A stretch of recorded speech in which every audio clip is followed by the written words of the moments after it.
6 months ago, Alicia Cowie was crowned Miss England. Happy and healthy now, but as a teenager, she says she was dragged into a dark place by Instagram. Searching for fitness advice, she found herself in a community that encouraged anorexia and self-harm. I would self-harm on my arms and my legs. And this was suggested to you?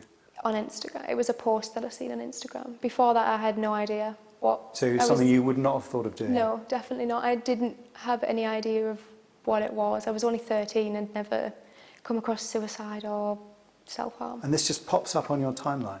Yeah, from the post that I was suggested from the weight loss, it had a hashtag which was for anorexic people to post pictures of how they're feeling. And from that, there was self-harm and pictures under this anorexic hashtag. So those two things seem to be almost hand in hand. Hand in hand. Aged 13, Alicia should have been putting on weight, but in the course of a year lost 3 stone. Eventually, a friend's suicide shocked her out of her downward spiral. It does destroy lives, and it ends lives sometimes, so it needs to be kind of figured out. In 2017, Molly Russell took her own life after viewing self-harm and suicide material on Instagram. A high-profile campaign by her family forced the social media company to make a statement last month that our aim is to have no graphic self-harm or graphic suicide-related content on Instagram. So we set up an account to test whether they'd kept their promise.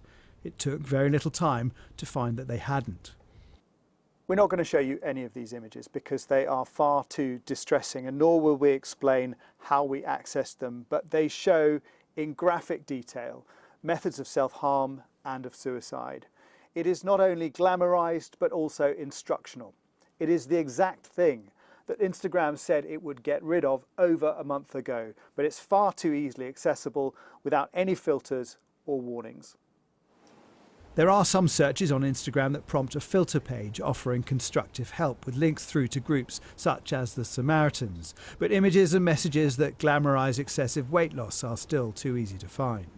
At Latimer High School in West London, teachers are worried. Parents have said to me that part of the battle when trying to help with their child's recovery is the easy access that they have to these communities of people who are essentially undoing all the good work that the hospital and the parents are trying to do. In a statement, Instagram said, "We do not and have never allowed content that encourages or promotes suicide or self-injury, which includes eating disorders, and will remove it as soon as we're made aware of it. As a result of the ongoing expert review into our approach to all suicide and self-injury content, we no longer allow any graphic images of self-harm." The company has now removed the self-harm images we identified to them and told Sky News it's expecting to make adjustments to its policy around eating disorders and is consulting experts on how to get it right. Jason Farrell, Sky News.